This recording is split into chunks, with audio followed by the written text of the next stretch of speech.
기도하겠습니다. 오늘은 대림절 첫 번째 주일입니다. 대림절은 교회력으로 10년입니다. 그래서 교회력은 세상의 달력보다 한 달이 더 빨라요. 그래서 오늘 우리는 새해를 맞이하는 그런 마음으로 오늘 시작을 해야 합니다. 특별히 이 대림절은 보라색이에요. 그래서 오늘 제가 또 보라색 남방을 입고 왔는데 보라색은 늘 말씀드리다시피 기다림입니다. 오실 주님을 기다리고 그리고 또 오실 주님을 기다리고 그래서 사순절에도 보라색이고 대림절에도 보라색입니다.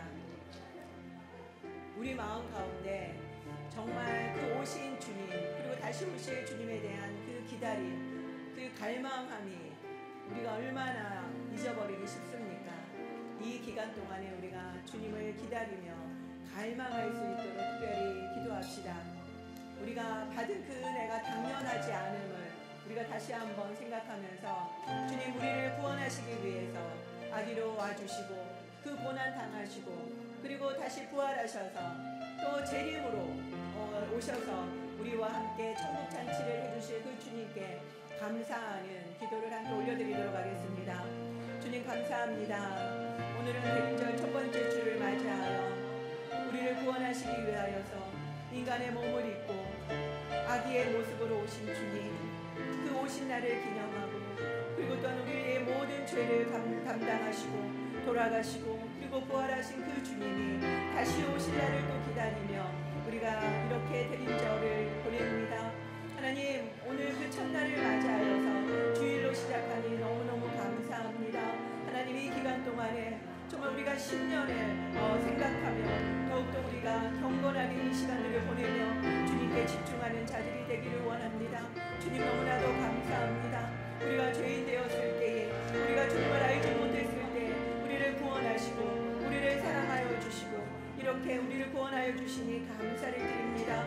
하나님 우리가 형식적으로 그리고 의례적으로 우리가 드리는 그러한 시간들이 되지 않게 하여 주시고 이 시간 우리가 더욱더 구별되어 이 연말을 잘 보낼 수 있도록 도와주시기를 간절히 소망합니다. 하나님 기다림의 영성 그리고 또한 주님에 대한 사모함 갈망함을 우리에게 더욱더 부어주셔서 하나님 이 기간 동안 우리가 더욱더 주님께 시선을 고정하며 하나님께 영광 돌려드리는 시간 되게 하여 주시옵소서. 특별히 우리 각 사람이 이 기간을 어떻게 보내기를 기뻐하시는지 주님께서 개인적으로 말씀하여 주셔서 우리가 이 시간들 구별되어 주님께 영광 돌려드리는 시간 되게 하여 주시옵소서. 그리고 어제는 토요일본학교에서 또 너무나도 기쁜 소식이 있었습니다. 이도상에 이어서 그리고 또 온다상이 만나교회에서 세례를 받았습니다. 일본인들이 세례를 받는 것은 정말 어려운 일입니다. 교회를 다녀도 세례를 받으라고 권유를 할 수도 없어서 일본에서는 몇십 년이 걸리는 게 허다수입니다. 그럼에도 불구하고 또 온다상이 또 어제 세례를 받는데 너무너무 감격스러운 그 자리에 함께 축하할 수 있어서 감사했습니다. 우리 다음 주에 또 온다산이 올 때 우리가 함께 축하해 줄 건데요. 그것을 하나님께서 우리 토요일본학교를 섬길 수 있도록 해주신 것이 우리에게 작은 정말 그들에게 주님의 사랑을 은혜를 흘려보낼 수 있는 그런 도구가 되기를 소망합니다. 그래서 우리 또 온다상 그리고 그 가정이 온전히 주님 앞에 바로 설 수 있도록 위에서 기도하시고 또 토요일본학교에 오가는 모든 사람들이 주님의 그 사랑을 경험하고 주님께로 나올 수 있도록 우리 함께 기도하며 나아가도록 하겠습니다. 하나님 너무나도 감사를 드립니다. 이도상에 이어서 그리고 야스이상에 이어서 그리고 온다상도 이제 어제 세례를 받았습니다. 주님을 믿는 것으로 끝나는 것이 아니라 정말 일본인들은 정말 결단을 하고 세례를 받게 되는데 하나님 드디어 세례를 받게 해주셔서 감사를 드립니다.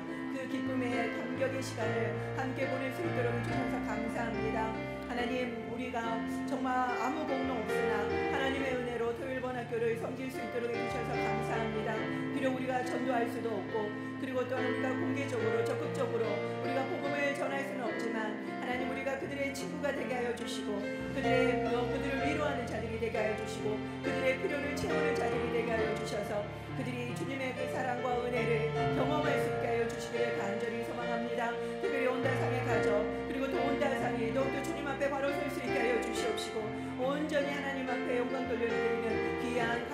수 있도록 축복하여 주시옵소서. 그리고 또 오늘 예배를 위해서 기도합시다. 오늘 예배도 우리가 온전히 하나님 앞에 집중하며 하나님 앞에 영광 돌려드리는 예배 될 수 있도록 해달라고 기도합시다. 우리가 일꾼으로 오는 것이 아니라 우리가 예배를 드리는 예배자가 되게 해달라고 기도합시다. 우리가 아무것도 못할지라도, 우리가 아무것도 안 할지라도 우리가 하나님께만 집중하고 하나님께만 온전한 예배자로 선다면 하나님께서 이 예배를 기뻐 받으실 것입니다.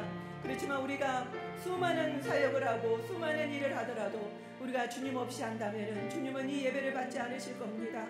우리의 어떠함을 내려놓고 우리가 어떤 노력을 했는지 그 모든 것들을 내려놓고 주님 이 시간에 주님의 지성소 안에 들어가기를 원합니다.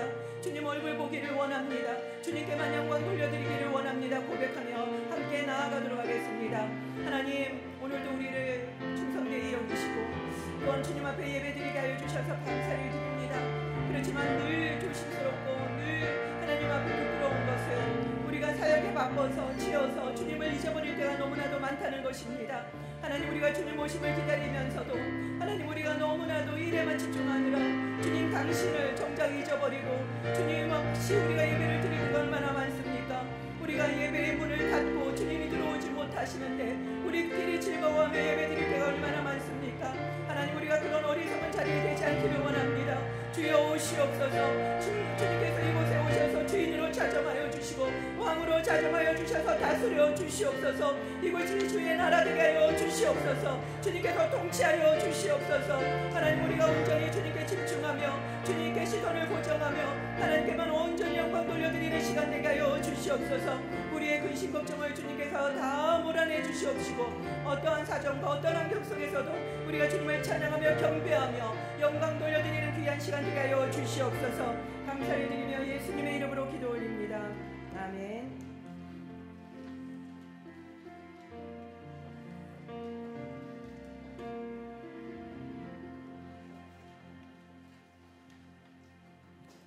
할렐루야. 아멘.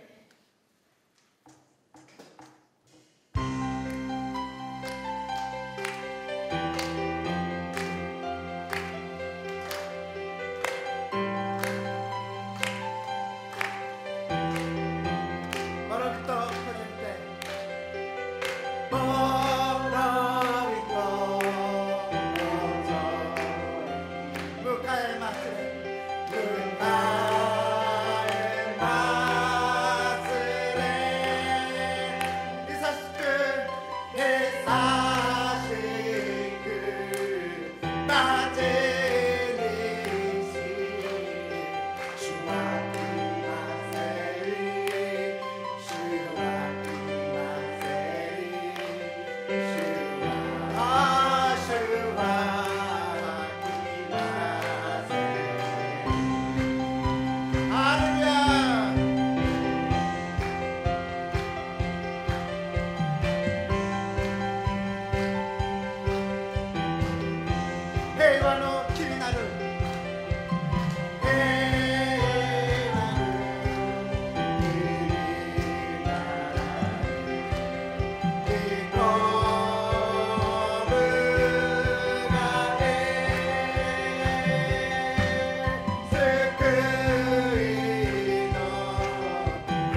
あなた方は選ばれた種族、王である祭司、聖なる国民、神のものとされた民です。ハレルヤ、アメン。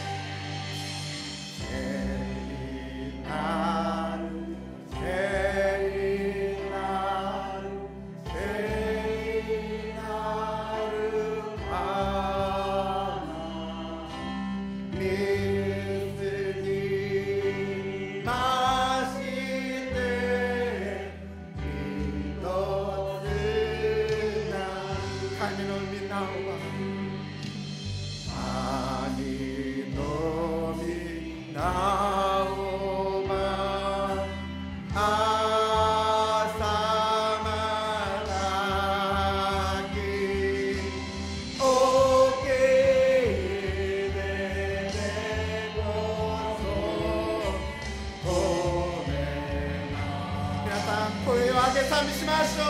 聖なるハレルヤ、聖なる聖なる聖なる神の手前に聖とらを冠を捨てて冠を捨てて不死をまび出て帰ったてを皆を生む神の皆、神の皆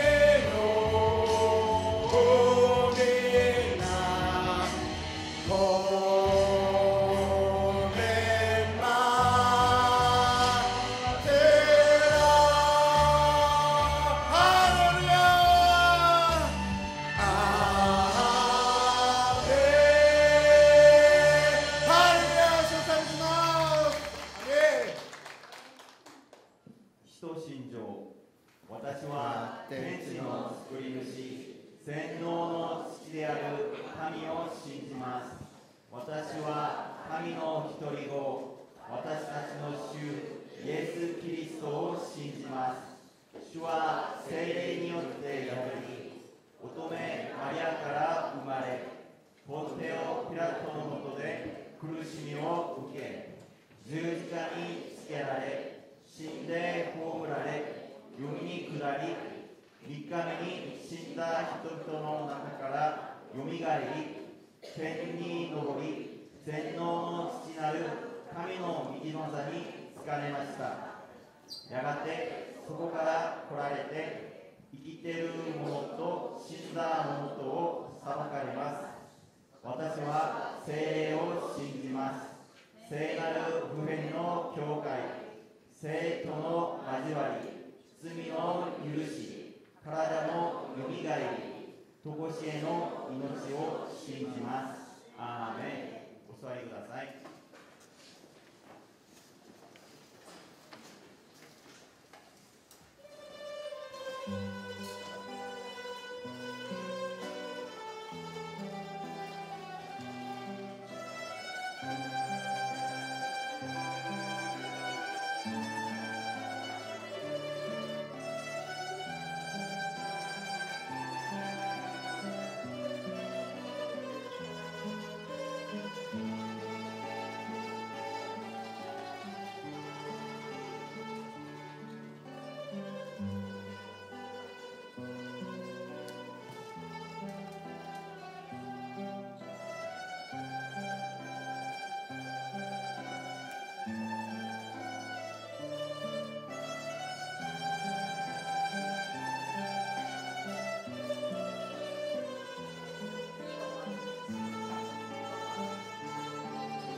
します。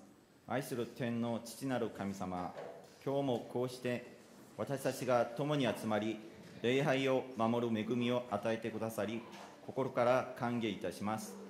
過ぎた1週間の歩みを振り返ると、私たちがあなたの願われる世の光として生きることができたのかを思います。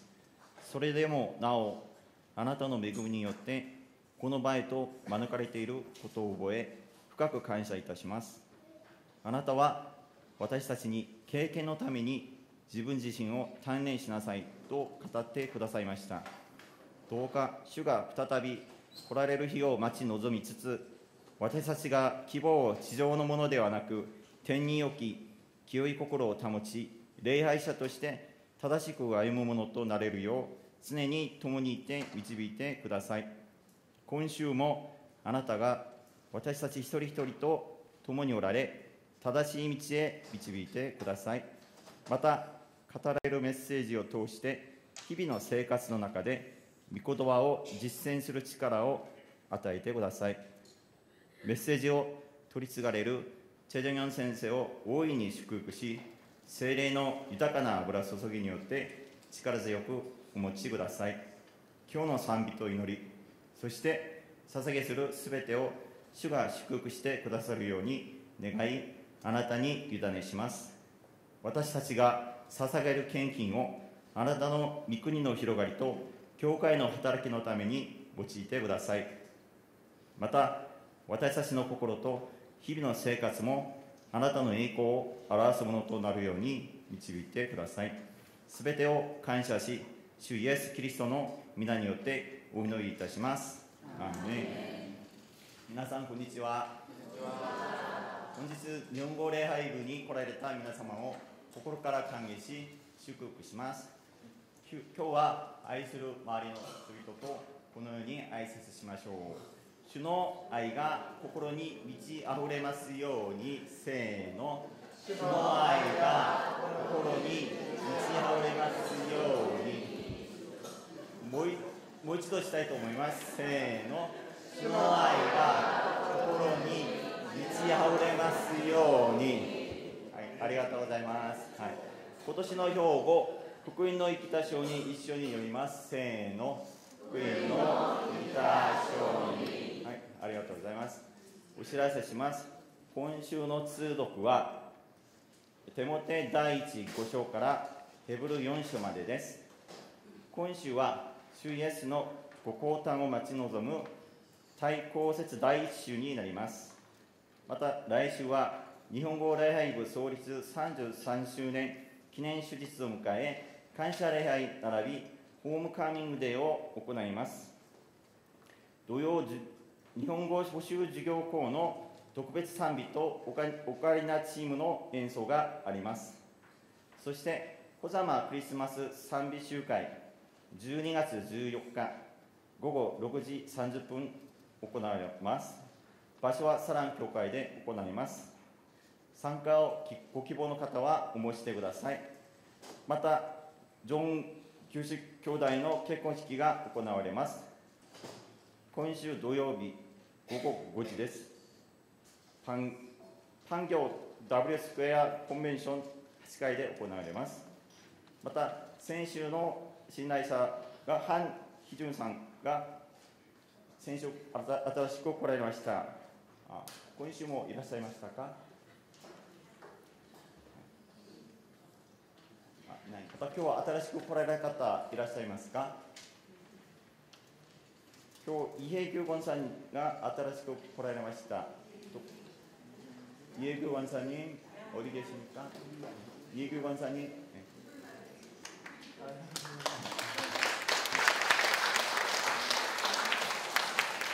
そのままお立ちいただけますか？잠시 서 일어나 주시겠습니까? はい、皆さんを祝福したいと思います。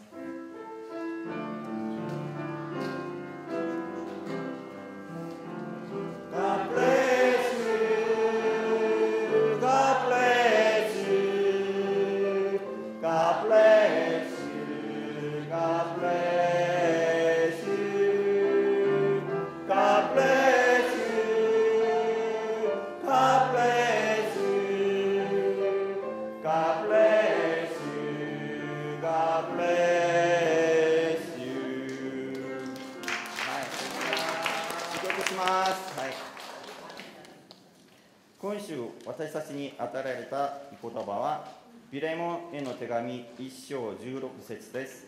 一緒に日本語と韓国語でお読みいたします。16節。もはや奴隷としてではなく奴隷以上のもの、愛する兄弟としてです。特に私にとって愛する兄弟ですが、あなたにとっては肉においても主にあってもなおのことそうではありませんか。アメン。자、 한국말로 이후로는 종과 같이 대하지 아니하고 종 이상으로 곧 사랑받는 형제로 둘 자라. 내게 특별히 그러하거든 하물며 육신과 주 안에서 상관된 내게라. 아멘。 聖歌隊の賛美の後、ピレモンへの手紙という題でチェジェギョン先生に御言葉を取り次いでいただきます。今日の通訳はウォンジョンア伝道師です。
찬양 듣다가 나오는 걸 깜빡하고 있었네요.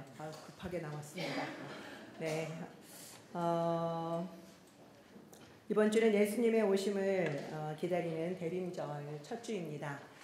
대림절은 제가 여러분들 저랑 같이 예배를 드리시는 분들은 아시겠지만 제가 좀 예전에 관심이 많아서 우리 일본어 예배 보는 좀 예전에 그 은혜를 함께 나누려고 매년 대림절을 우리는 기리는 촛불 점화를 늘 하고 있죠. 대림절은 주님을 기다리기 때문에 그 예전색은 보라색입니다. 그리고 또 사순절도 주님의 부활하심을 기다리기 때문에 보라색이고 1년에 2번 기다림의 절기는 보라색을 우리가 예전색으로 정해서 오늘 제가 보라색 남방을 입었는데 작년에는 우리가 여기 보라색으로 강단도 꾸며서 대단히 멋있었죠. 오늘은 첫 번째 주여서 짙은 색으로부터 시작해서 흰색으로 갑니다. 그래서 성탄절에는 하얀색이에요. 예전색이. 우리는 보통 빨간색을 생각하는데 예전색이 하얀색입니다. 그래서 가장 짙은 보라색으로 시작을 해서 그리고 점점 밝은 색으로 가고 불을 하나씩 하나씩 키움으로 인해서 빛으로 오신 예수님을 상징하는 겁니다. 그래서 마지막에는 모든 불을 켜니까 우리에 있는 모든 어두움들이 떠나가도 우리의 마음에도 주님의 불이 온전히 켜질 수 있도록 우리가 상징적으로 촛불을 점화를 하죠. 우리가 주님을 기다리고 그리고 우리 마음에 주님이 빛으로 비춰주시고 그리고 또 우리가 깨어서 주님을 기다려야 된다는 것을 가르쳐주는 절기이기도 합니다. 그래서 여러분들이 이 절기에 특별하게 하나님께서 개인적으로 마음을 주시는 것을 경건하게 준비를 하셨으면 좋겠습니다. 그 전에 제가 먼저 점화를 할게요.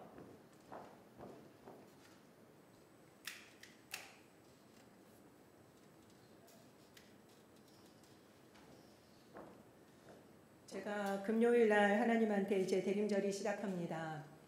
하나님, 제가 이 대림절을 어떻게 보냈으면 좋겠습니까? 라고 여쭤봤을 때 이 대림절 기간을 좀 구별해서 하나님께 집중했으면 좋겠다라는 마음을 저에게 주셨습니다. 제가 늘 말씀드리는 것처럼 대림절이 신년이라고 했죠. 교회력으로는.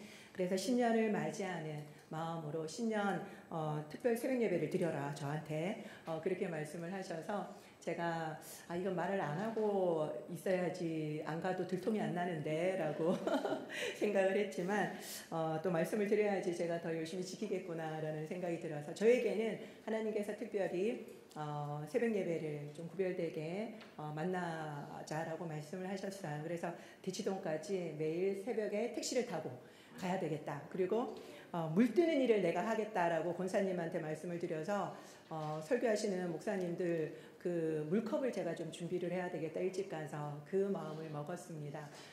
그리고 특별히 이 기간 동안에는 말씀에 더 집중해서 나아가려고 하는데 여러분들도 특별히 다른 것보다 우리 남았는 이 말씀 통독하는 거 잘 지켜주셨으면 좋겠고 말씀 안에서 충만한 은혜를 누리셨으면 좋겠습니다. 그래서 얼마 남지 않았는데요. 이 대림절 이 기간 동안에 열심히 성경 읽는 분들이라도 선물을 드려야 되겠다. 그 마음을 주시더라고요. 그래서 그동안 성경책에 바쁘셔서 여러 가지 모양으로 읽지 못하셨던 분들이 계시다면 이 대림절 기간만이라도 좀 말씀 같이 함께 읽었으면 좋겠습니다. 그리고 하나님이 우리에게 주시는 마음을 같이 공동체로 나누었으면 좋겠다라는 생각이 들었습니다. 그리고 어제 온다상에 세례식이 있었습니다. 만나교회에서 세례식이 있어서 제가 세례식을 참여했는데 너무너무 감동스러운 시간이었습니다. 특별히 김병삼 목사님께서 세례는 죽음이다. 그럴 때 우리의 몸만 우리의 영혼만 죽는 것이 아니라 자신의 직업을 상징하는 것을 가지고 와서 함께 죽자라고 말씀을 하셔서 어떤 피아니스트는 피아노 모형을 들고 와서 죽고 그 다음에 어떤 교사는 분필을 들고 와서 같이 죽음을 상징하는 그 퍼포먼스를 했다고 합니다. 그렇습니다. 이 세례라고 하는 것은 우리의 육신께 우리의 옛사람이 다 죽음을 의미하는 거죠. 그리고 다시 새롭게 거듭나는 것입니다. 우리가 지금 우리의 모습을 볼 때 정말 우리가 거듭난 사람인가? 우리가 새 사람인가? 너무 부끄러운 게 많은 것 같아요. 너무 매너리즘에 빠져서 우리가 너무 익숙해져서 신자의 삶이 너무 익숙해졌죠. 그래서 어제 그걸 보면서 또 너무 큰 은혜를 받고 제가 은혜를 받고 또 왔습니다. 그래서 그 은혜를 여러분들하고 함께 나눕니다. 이토상이 세례를 받았고요. 그리고 야스이상이 저희 교회에 등록을 했죠. 그리고 또 이번에 온다상이 또 세례를 받아서 토요일본 학교를 통해서 하나님께서 정말 그 하나님의 나라의 지경을 넓히시는데 크게 쓰임을 받고 있는 것에 너무 감사를 드렸습니다. 우리가 지속적으로 우리 토요일본 학교를 위해서 기도하고 전도는 하지 못하더라도 그들이 주님의 사랑을 느낄 수 있도록 더 기도했으면 좋겠습니다. 그리고 오늘 또 지옥형 권사님 오래간만에 오셨죠. 너무 감사합니다. 그동안 독감으로 인해서 지금 이호찬 집사님도 계속 못 나오고 계시고 편찮으신 분들이 꽤 계셔요. 하인의 권사님도 골절하시고 꽤 오랫동안 못 나오셨는데 건강 유의하시고 지금 독감이 이게 지금 변이가 생겨서 안 듣는답니다. 지금 그래서 여러분들 안 걸리도록 조심하시고 그리고 물도 많이 드시고 영육간에 강건하셨으면 좋겠습니다. 오늘 새롭게 오신 이혜규 권사님이신가요? 제가 종이를 못 받아서 성함을 정확하게 모르겠는데 우리 권사님 남아주셔서 저랑 이야기를 좀 진하게 이야기를 좀 나누고 가셨으면 좋겠습니다. 네, 감사합니다. 한 일주 우리 성도님 오랫동안 우리 만도린 팀으로 수고해 주셨는데 저번 주에 등록을 하셔가지고 한 주일 제가 뭐라고 했나요? 뭐라고 했나요? 네. 네, 그래서 이야기를 좀 나눴으면 좋겠는데 괜찮으시면 오늘 이야기 좀 나누고 가시고 바쁘시면 다음에 시간 될 때 저랑 이야기를 좀 나눴으면 좋겠습니다.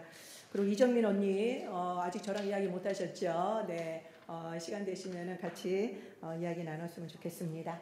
네, 설교를 하도록 하겠습니다.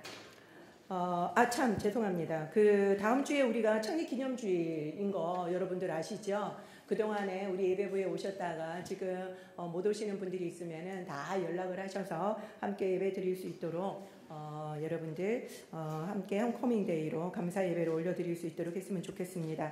그리고 또 그 다음 주에는 코자마가 있어요. 그래서 오늘 우리가 부른 메구미 은혜 그거를 우리가 함께 부를 겁니다.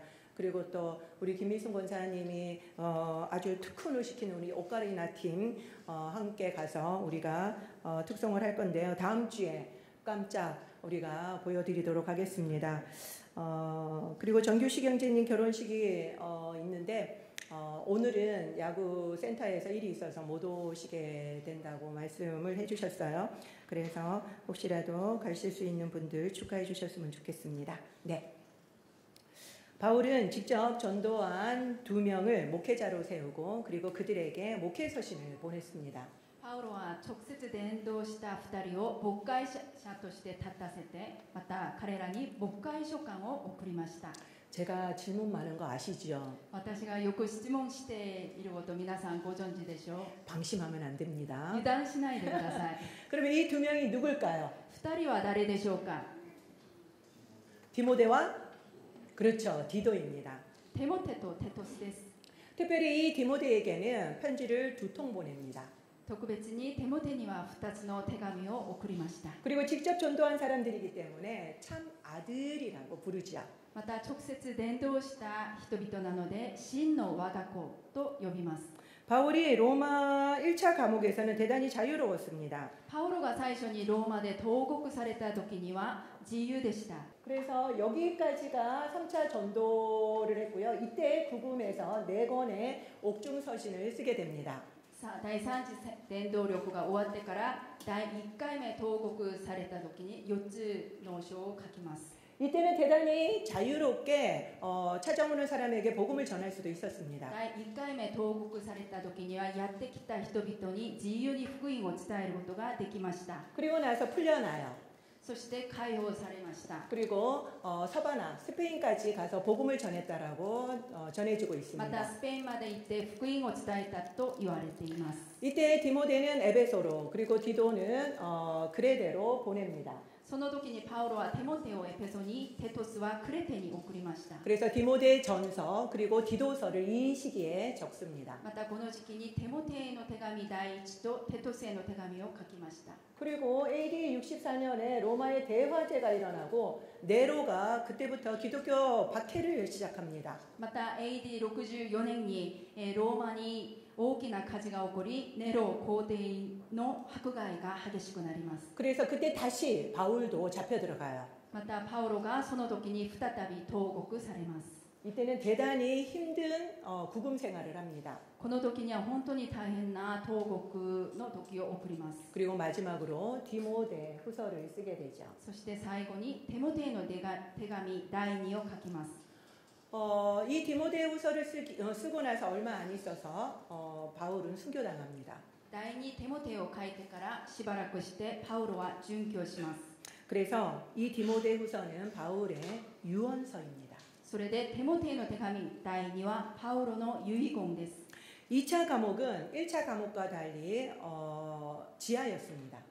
2度目の牢屋は一時のその投獄生活と違って地下でした。 그리고 돌로 만들어진 그 바닥은 축축하고 대단히 추웠습니다. 石で作られた床はジメジメしてとっても寒かったです。 그런데 추위보다 더 이 바울을 힘들게 한 게 있었어요. しかし寒さよりもっとパウロを苦しませたことがありました。 무엇이었을까요? 何でしょうか。 배고픔이었을까? お腹が空いたでしょうか。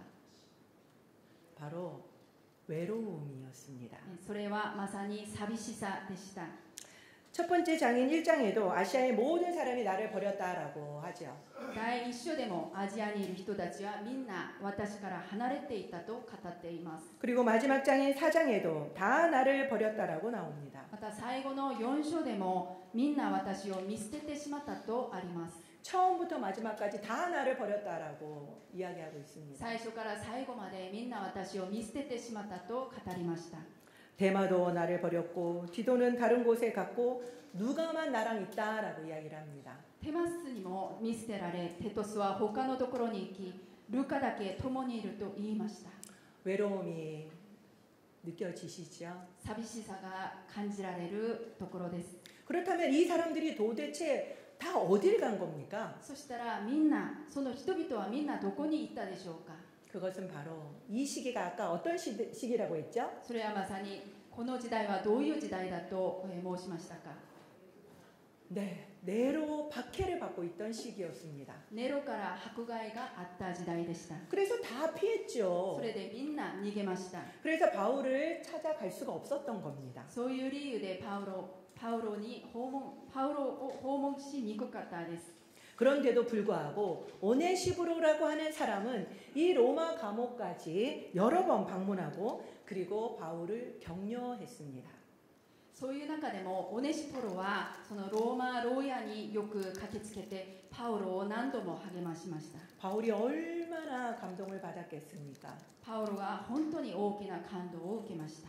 바울은 디모데를 오게 하려고 먼저 두기고를 에베소로 보냅니다. パウロはテモテを来させるために先に代わりにティキコをエペソに使わしました。 디모데가 에베소를 담당하고 있었으니까 그냥 오라고 하면 안 되잖아요. テモテがエペソを担当してたからただ来なさいというふうに言ってはいけませんでしたね。 그리고 디모데에게는 속히 오라면서 계속 재촉하는 말씀이 적혀 있습니다. そしてテモテには早く来るように何度も促す言葉が書かれています。 네, 여기 보면은 계속 키때 다 지금 키때 오라고 지금 요청하고 있습니다. 来てくださいと何度も今、要求しています。 바울은 자신의 생이 얼마 남지 않은 것을 알았습니다. パウロの生涯があとわずか残っていることをよくしていました。 그렇기 때문에 6절, 7절에 보면은 내가 죽을 때가 가깝고 그리고 나의 달려갈 길을 마쳤다라고 죽음을 암시하고 있습니다. それで6節7節に要去る時が近づいて走るべき道を走り終えたと死を暗示していました。 그래서 빨리 오라고 계속 요청했던 겁니다. それで早く来るように来なさいと求めたわけです。 디모데는 두려움이 많고 대단히 소심한 성격이었습니다. テモテは不安になりやすく小心者でした。 위장병 때문에 포도주를 마시라고 바울이 권했을 정도였죠. 胃腸の病気のためにブドウ酒を用いるようにパウロが勧めるくらいでした。 바울은 죽음을 앞두면서 이 디모데의 눈물이 계속 마음에 걸렸습니다. パウロは死を目前にしたんですけれども、その時にテモテの涙が気にかかりました。 그래서 디모데를 마지막으로 봐야 되겠다라고 생각을 하고 편지를 보냈던 겁니다. そして最後にテモテを会わないといけない考えながら手紙を書いて送ったわけです。 디모데를 얼마나 사랑하는지 그것이 느껴지죠. テモテをどれぐらい愛しているのか、それを感じることができます。 디모데에게는 전서, 후서 이렇게 두 개의 편지를 썼지만 그 내용이 완전히 다릅니다. テモテには第1手紙、第2手紙を書いたんですけれども、その内容は完全に異なります。 디모데 전서는 교회 운영에 대한 일반적인 목회 서신입니다. 第一テモテの手紙は教会の運営に関する一般の牧会の手紙です。 그런 반면에 이 후서는 아버지가 아들에게 보내는 유언장 같은 내용입니다. そして第二テモテは父が息子に送る遺言状のようなものです。 후서를 보면은 자신이 죽는 것보다 오히려 디모데를 향한 걱정과 사랑이 가득 들어 있습니다. 第二テモテを読むと自分の死よりテモテに向ける心配と愛をもっと感じることができます。 그래서 디모데 전후서에만 독특한 점이 있습니다. それでテモテへの手紙第1、第2に独特な面があります。 원래 바울 서신에는 은혜와 평강이 있을지어다라고 하는 인사가 처음에 무조건 나옵니다. パウロの手紙を見ると本来パウロが挨拶の時に恵みと平和がありますようにと挨拶をしています。 네, 벌써 나와 있는데 근데 디모데 전서와 후서만 하나가 더 있습니다. しかしテモテへの手紙第1、第2にもう一つの言葉が加えられています。 무엇이 더 있습니까? 何が書かれていますか？ 긍휼이죠. 憐れみです。 얼마나 하나님의 그 자비를 베풀어 줬으면 하는 마음이 느껴지는지 이 말씀을 보면 알 수가 있죠. どれぐらい神様の憐れみを求めているのか、それが注がれてほしいというパウロの心を感じることができます。 그렇다면 이 디모데에게 보낸 이 유언은 우리하고 관계가 없을까요? このテモテに送った遺言状は私たちと関係がないでしょうか？ 그렇지 않습니다. そうではありません。 현대 우리에게도 동일하게 적용됩니다. 現代に生きる私たちにも同じように適用されます。 디모데가 바울이 순교할까봐 너무너무 두려워하고 있었었죠. テモテはパウロが殉教されるのではないかと本当に心から心配していました。 그래서 그 마음을 아는 바울은 디모데에게 두려워하지 말라라고 이야기합니다. パウロはそのテモテの心を知っていて恐れないでくださいと語っています。 우리에게도 두려움의 순간이 있을 수 있죠. 私たちにも恐れの時がある可能性があります。 두려워하지 말라라고 말씀하고 계십니다. 恐れないでくださいと語っています。 복음을 전하는 이 전도자의 삶은 하나님께서 지켜주시고 그리고 또 순탄해야 되지 않을까요? 福音の伝道者は神様によって守られ、また平坦な人生を送らなければならないでしょうか。 그러나 실제는 그렇지 않습니다. しかし実際はそうではありません。 고난이 있죠. 苦難があります。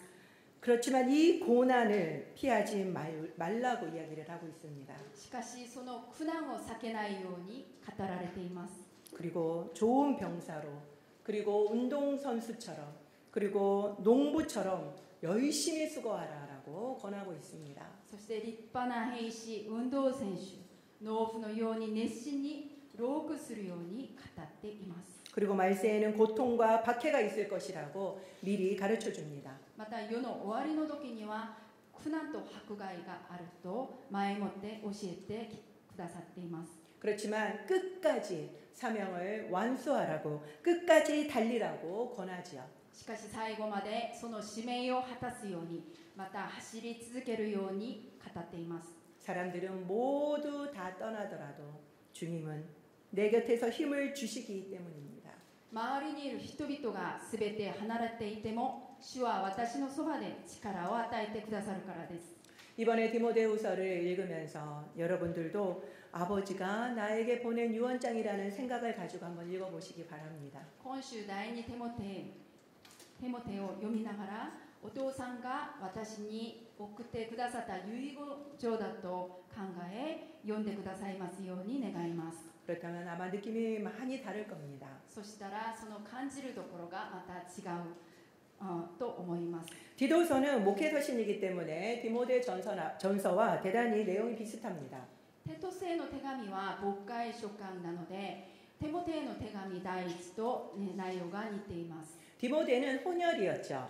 テモテは混血でした。 엄마는 유대인, 아버지는 헬라인이었습니다.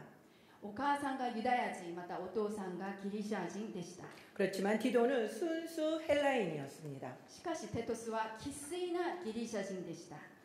바울은 바나바와 함께 예루살렘 공의회에 갈 때 이 디도를 데리고 갈 정도로 신임했습니다. パウロはバルナバと一緒にエルサレム会議に行った時にテトスを一緒に連れて行くぐらいに彼のことを信頼してくれました。 바울은 디도를 고린도후서 8장 23절에 보면은 나의 동료 그리고 동력자라고 소개하고 있죠. パウロはテトスのことを第2コリント8章23節を見ると仲間同労者として紹介しています。 그는 탁월한 해결사였습니다. 彼は優れた問題解決に有能な人でした。 언제 이런 탁월한 해결사의 모습을 보여줬습니까? いつ問題解決に有能な姿を見せてくれましたか？ 전혀 기억을 못 하시죠. 全然覚えてないですか？ 고린도 교회 때 문제를 해결한 사람이 디도였습니다. コリント教会の時に問題が生じた時にそれを解決した人がテトスです。 그때 제일 처음에 디모데를 보냈어요. 最初にテモテを送りました。 쫓겨났죠. テモテは追い出されました。 그리고 바울이 직접 ま 갔습니다. たパウロが直接行きました。 또 쫓겨났습니다. また追い出されました。 그런데 디도를 보냈더니 완전히 문제를 다 해결해 버렸습니다. それでテトスを送ったらその問題が完全に解決されました。 그렇기 때문에 문제가 많은 그레데에 있는 교회에도 바울이 디도를 보낸 것이 아닐까라는 생각이 듭니다. それで問題が多いクレテにもパウロがテトスを送ったので使わしたのではないかと考えられます。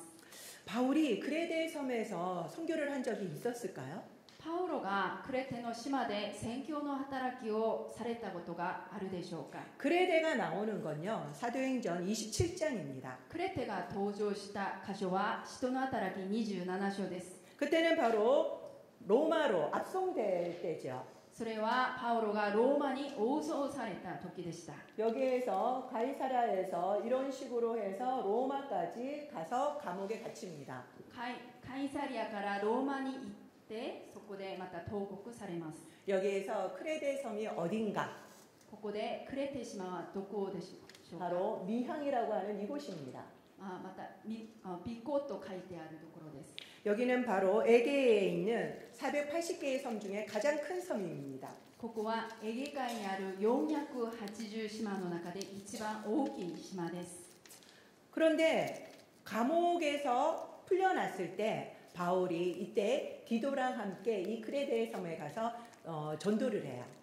またその投獄されて釈放されてパウロは、テトスを連れて行ってクレテで宣教の働きをなさいます。 그리고는 디도만 거기에 남겨두고 바울은 떠납니다. そしてテトスだけクレテの島に残して離れます。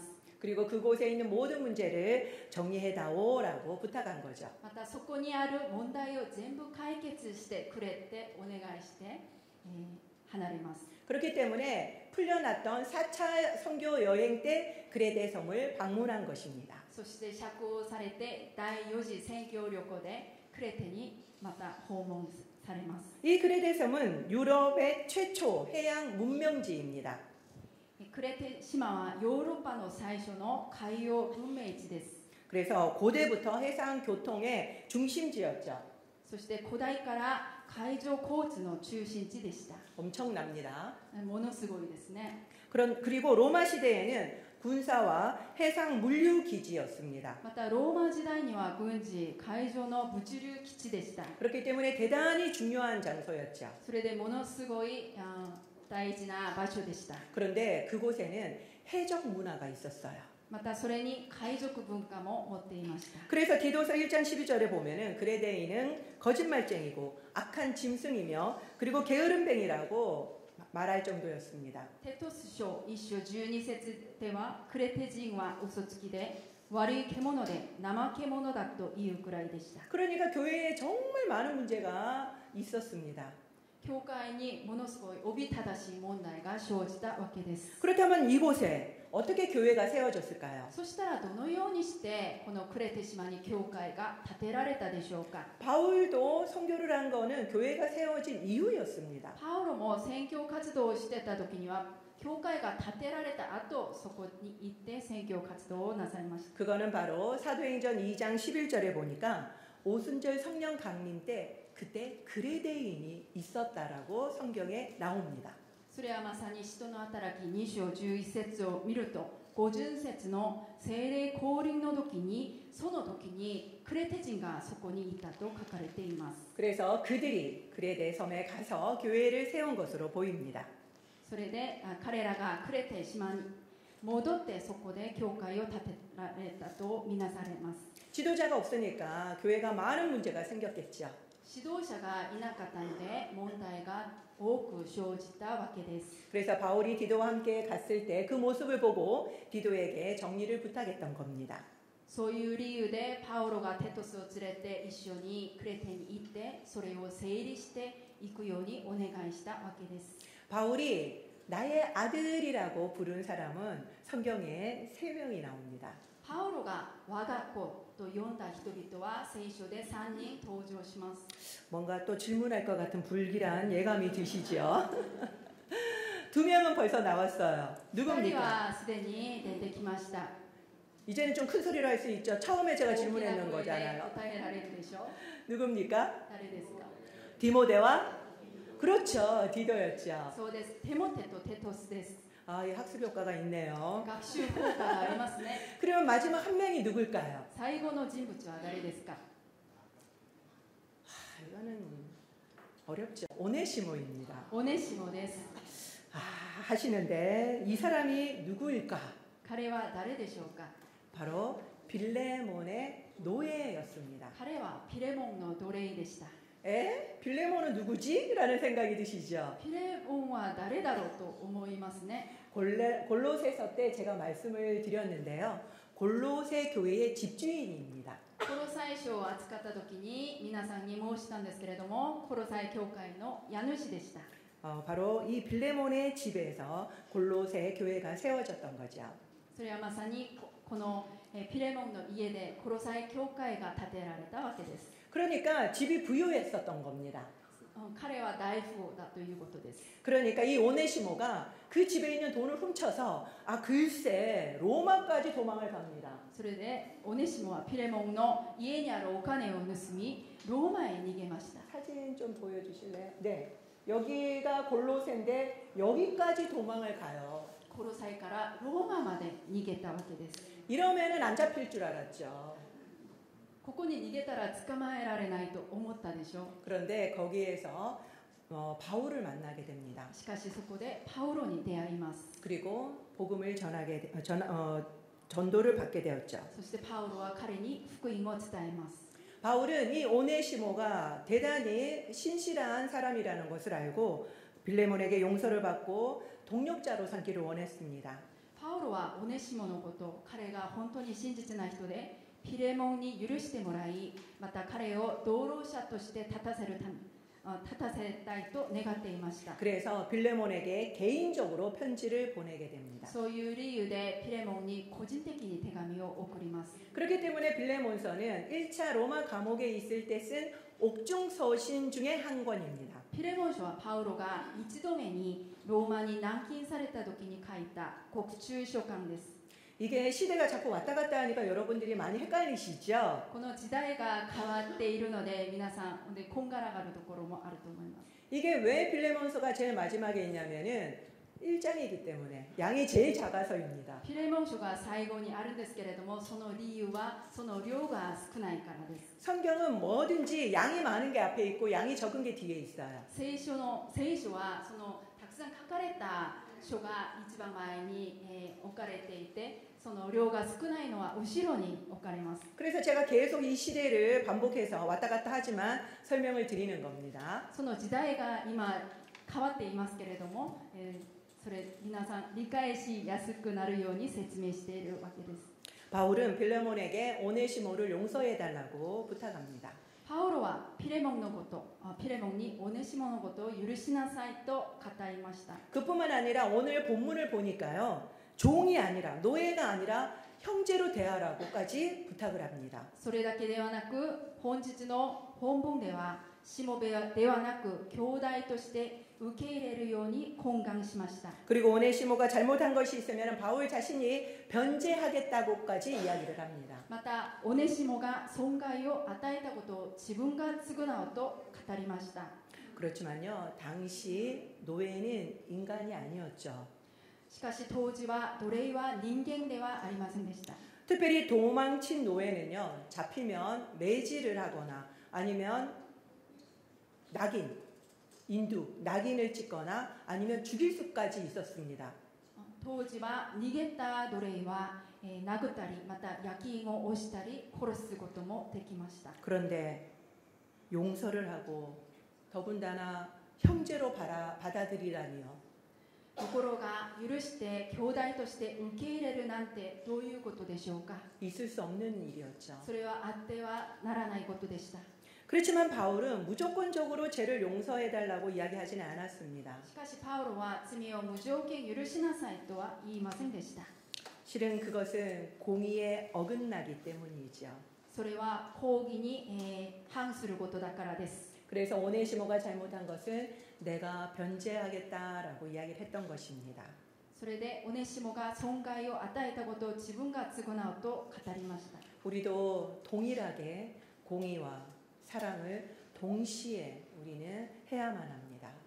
それと同じように私たちにも公義と愛が与えられています。 무조건 용서를 하는 것이 하나님이 원하는 것이 아니라는 거죠. 無条件許すことが神様が願っていることではないということです。 잘못한 것이 있다면 배상을 하는 것이 하나님의 법입니다. 損害を与えたら償うことが神様から与えられた方です。 그런데 이것을 보면은 마치 우리의 죄를 변제해 주신 예수님이 떠오릅니다. それを見たらまるで私たちの罪をすべてあがなってくださったイエス様の姿が思い浮かびます。 이것이 바로 복음입니다. これがまさに福音です。 복음을 믿는 자는 이처럼 실제 복음의 삶을 살아야 합니다. 福音を信じる者はこのように実際に福音に生きなければなりません。 그것은 바로 용서의 삶이죠. それはまさに許しの歩み、許しの日々を過ごすことです。 직접 삶에서 이것이 변화로 나타나야만 합니다. 実際に生き方の変化として現れなければなりません。 하나님은 우리를 왕 같은 제사장으로 그리고 동력자로 불러주셨습니다. 神様は私たちを王である祭司長、同労者として召してくださいました。 그래서 우리가 디모데후서 그리고 이 디도서를 보면서 왕과 그리고 제사장에 걸맞는 그런 인격과 삶을 어떤 것인지 우리에게 보여줍니다. テモテへの手紙第2とテトス書は王と祭司長にふさわしい歩みと人格を私たちによく教えてくれます。 그리고 빌레몬서에서는 용서받은 우리도 용서의 삶을 살아야 함을 알려줍니다. ピレモン書は許された私たちも許す日々を歩まないといけないことを教えてくれます。 내가 용서할 사람은 누구입니까? 私が許すべき人は誰でしょうか。 형제로 맞이해야 될 나의 오네시모는 누구입니까? 兄弟として受け入れるべきオネシモは誰でしょうか。 그리고 바울과 같은 중재자가 되어야만 합니다. そしてパウロのような仲介者とならなければなりません。 그리고 빌레몬과 같은 용서자가 되기를 축원드립니다. またピレモンのような許すものとなるように祝福します。 기도하겠습니다. お祈りします。 하나님이 우리에게 하시는 말씀이 무엇인지 잠잠히 들으며 기도하도록 하겠습니다. 神様が私に語られた御言葉を静かに聞きながら祈ってくださいますように。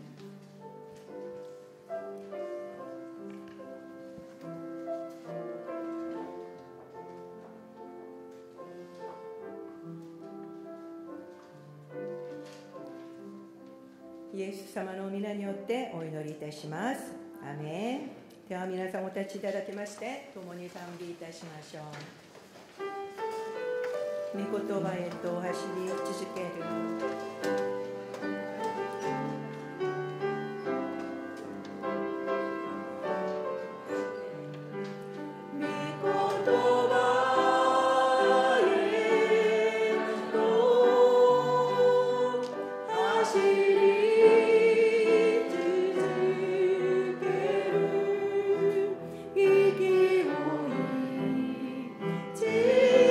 力でなく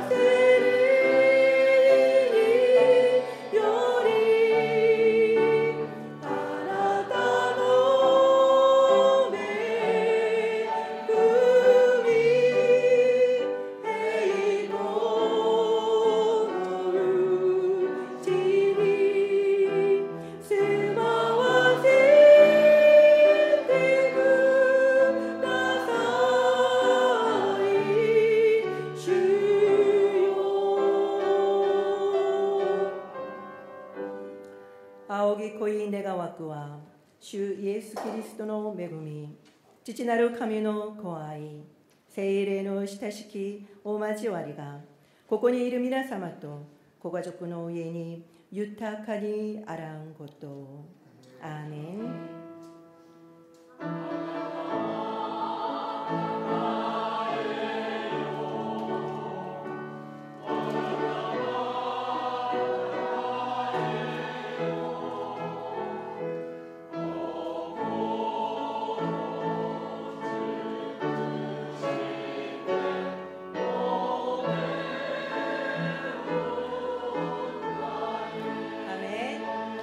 神様に感謝の足を捧げましょう。